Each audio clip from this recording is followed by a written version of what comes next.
ខ្ញុំសង្ឃឹមថាបណ្ដាប្រទេសអន្តរជាតិទាំងអស់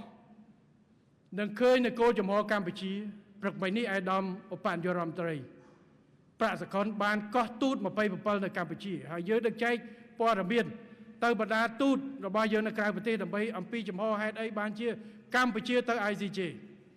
ព្រោះយើងគិតថាជំរើសទ្វេភាគីវាអត់មានទៅរួចទុករ៉ាំរ៉ៃឬអាចប៉ះគ្នាក្នុងពេលនេះឬពេលទៅមុខទៀតបើមិនរកដំណោះស្រាយនេះចេញនោះទេនៅកន្លែងទាំង4នេះព្រោះអាមុំ3វាទៅ8គ្នាហើយអាតាមន់តាកបីនេះគឺវាយគ្នា2011ហើយចិត្តផ្ទុះទៀតហើយព្រោះតបទាំងអស់វាយគ្នាគ្រោងដាក់គ្នាត្រៀមប្រយុទ្ធរៀងខ្លួនទៅហើយនេះជាហេតុផលនៃការសម្រេចចិត្តរបស់យើងទៅដោយសារកត្តាបែបនេះវាក្តៅដល់កម្រិតមួយដែលថាវាអត់ច្រកចេញ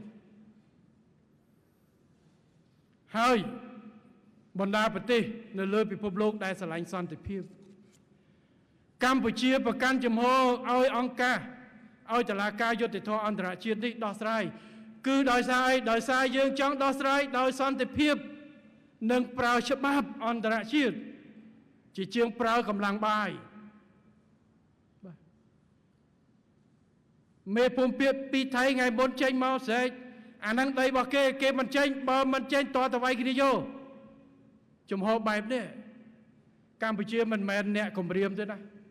ម្សិលមិញហ្នឹងគឺខាងគេថាកម្ពុជាគម្រាមរដ្ឋាភិបាលកម្ពុជាគម្រាមគ្រប់បែបយ៉ាងអត់សោះ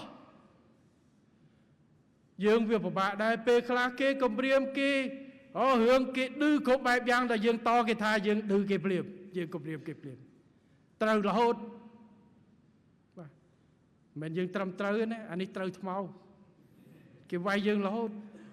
តែកម្ពុជាពិតណាស់យើងប្រទេសអំណត់ប្រទេសស្រឡាញ់សន្តិភាពព្រោះយើងស្គាល់សង្គ្រាមច្រើនហើយប៉ុន្តែយើងក៏មិនអាចនៅស្ងៀមឲ្យគេបន្តជន់គ្រប់បែបយ៉ាងនោះទេគ្រប់ពេលនោះទេយើងត្រូវមើងម៉ាត់នៅក្នុងការការពារអធិបតេយ្យភាពរបស់យើងផលប្រយោជន៍ជាតិរបស់យើងពិតណាស់ទំនាក់ទំនងមិត្តយើងត្រូវបន្តធ្វើប៉ុន្តែបើមិត្តមិនគោរពយើងក៏មិន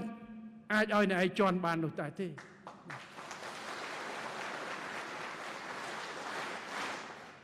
រឿងបែបនេះគឺជារឿងពិតហើយប្រជាជាតិខ្មែរមួយយើងមិនអាចឲ្យគេមើលងាយនោះទេ